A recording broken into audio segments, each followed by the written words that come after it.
Kalusugan mo yan. Ikaw ang pipili niyan. It's your life. It's your choice. Sana po lahat ay nasagot ko sa mga nalito at naguluhan dun sa aking viral video. Maraming salamat po. Tamang pagkain sa tamang oras, sapat na tulog sa tamang oras.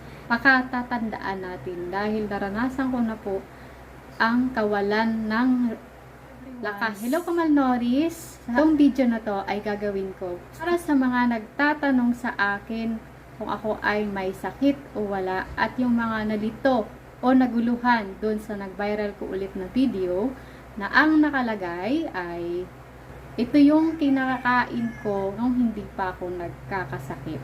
Paano nga ba ako nagkaroon ng acid reflux o GERD? At paano ako nagkaroon ng mataas na cholesterol, LDL o yung bad cholesterol? At nagkaroon din ako ng UTI ayon sa resulta ng aking laboratories nung ako ay nagpa-check up. Meron akong symptoms na hindi ako makahinga ng ayos, palpitations, lagi akong balisa, hindi ako mapakali, takot na takot, iniisip yung mga pangyayari na hindi pa naman nangyayari. Advance mag-isip sa mga bagay na negatibo. Lahat ng mga hindi magagandang pwedeng gawin, mapasok sa isip ko. Tulad na lamang ng kapag ako lang mag-isa, ay merong bumubulong sa akin dahil ayun nga, na nagkaroon ako ng PTSD. Nagkaroon ako ng PTSD, mataas ang aking bad cholesterol, nagkaroon ako ng acid reflux or GERD, at nagkaroon din ako ng UTI. Sabay-sabay sila na kaya ako nagkaroon ng palpitation, paninikip ng dibdib, kabado, takot, may hilo, laging kinakabahan, namumutla, pinagpapawisan ang aking mga kamay at nanginginig. Noong nasa Taiwan akong mga kain doon, puro gulay at ang kanin doon ay isang mangkok na maliit lang. Kalimitan doon at madalas ang ulam doon ay ang steam na isda o ang kanilang mga pagkain na puro gulay. Mas lamang ang gulay kaysa kanin at mga karne. Noong nasa Taiwan ako, meron akong nakapa na bukol sa aking leeg at sa aking dede. Umabot ako doon ng 2 years at 1 buwan. Napansin ko sa liig ko na lumiliit yung bukol at sumibol naman ang bukol ko sa dede. Madaling salita mga day, sa aking obserbasyon, ang nangyari sa akin ay nalimitahan ko ang pagkain ko ng mga matataas na asukal na mga pagkain at mababa ang servings ng kanin. Dahil ang kanin sa Taiwan ay ganito lang talaga kadami. More on gulay tsaka isda, steam. Doon ko napagtanto, kaya pa pala ng healthy lifestyle. Katulad ng ginagawa ko sa Taiwan. Lumabas sa aking laboratories mga day na meron nga akong bukol sa liig at pina-check up ko na pinatest din yung PSH ko pero normal. Nasabi sa akin ng doktor, wala namang kaso yung bukol at ito naman ay matagal na sa akin at hindi naman siya, kumbaga hanggang ngayon 36 years old na ako, wala namang, okay naman ako sa kalagayan ko. Akala ko kung bakit naninikip ang dibdib ko dahil sa goiter. So sa buong buhay ko kasi akala kong may goiter ako. More on seafood. Umiwas ako sa mga pagkain na matatamis. Less rice talaga ako. Tapos, ang nakain ko talaga madalas ay mga seafoods. Tapos, maanghang, maalat. Yun. Umiwas nga ako sa asukal, sa mga pagkain matatamis, ice cream, ganyan. Pero, ando naman yung pagkain ko ng maanghang, maasim, at yung mga seafoods. At dahil nung nakita ko na lumiliit yung bukol ko sa lieg, kung nasa Taiwan ako, kaya minabuti ko na sumali ako at gawin ko din yung LCIF. Ganda ng flow ng aking katawan mga day. Kahit may bukol ako, lumiit talaga yung bukol ko dahil kapako naman siya. At ramdam ko minsan na masakit at nung tinry ko nga na mag-LC ay hindi na siya ganun sumasakit. Pero base po sa aking mga naranasan, experience ko sa sarili ko, di ba nga sabi nila ay listen to your body. So ang nakita ko doon is yung kumain ng kaunting kanin, sapat lang. At yung pag-iwas ng matatamis na pagkain. So, kung kumakain ako ng kanin ngayon, ganito lang siya kalaki. Pasok po ako ngayon sa balanced diet. Balanced diet po ngayon ang sinusundan ko. Dahil meron na po akong acid reflux o GERD.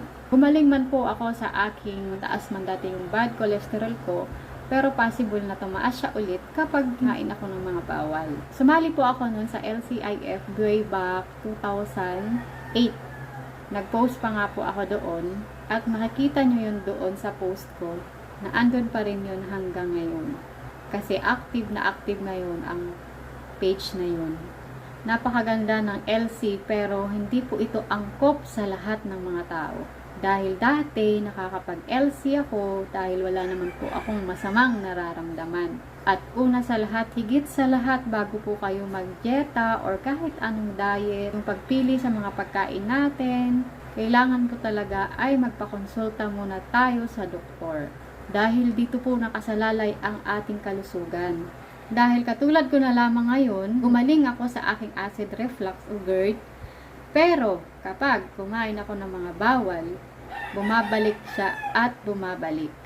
Gusto ko man po ulit mag-LC, pero ang katawan ko po ngayon at ang aking edad at timbang ay okay na po ako sa balanced diet, kaya hindi na po muna ako mag-LC.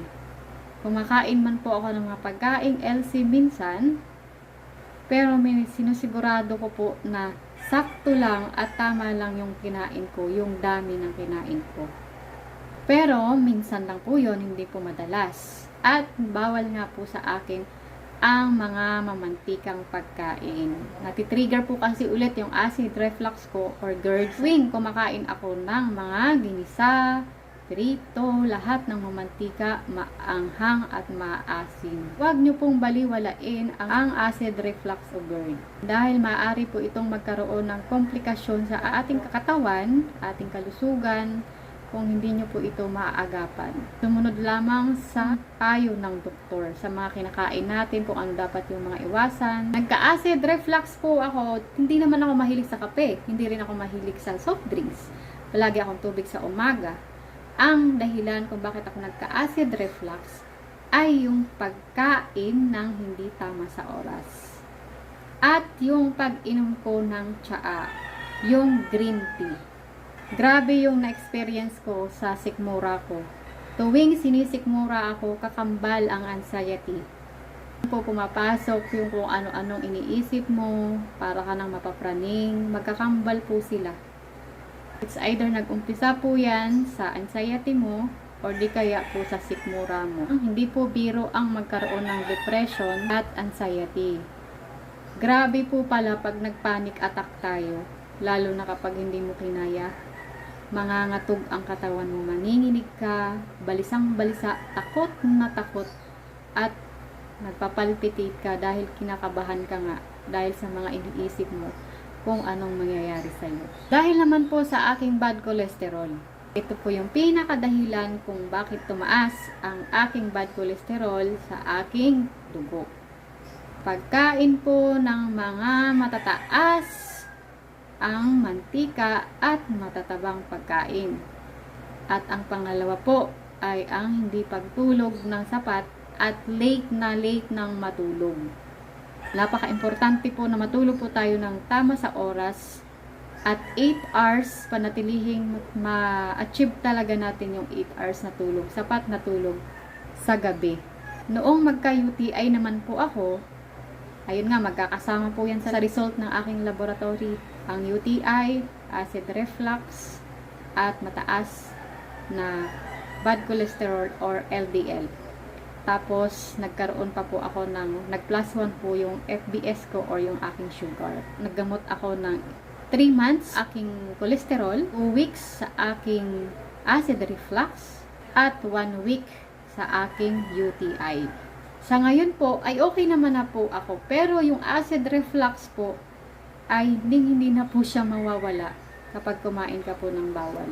Merong strict LC, dapat meron ka ring strict sa mga pagkain na pipiliin at kakainin mo. Eat a balanced diet. Dahil kalusugan mo yan, ikaw ang pipili niyan, it's your life, it's your choice. Kaya nagpapasalamat ako dahil sa ating Panginoon na pinagaling na ulit ako at walang ibang makakahigit ng Panginoon, kundi siya lang talaga ang magsasabi na kung ikaw ay gagaling na. Kaya panatilihin natin sa buhay natin na isama natin si Lord sa bawat araw na tinatahak nating buhay dito sa lupa. Thank you po.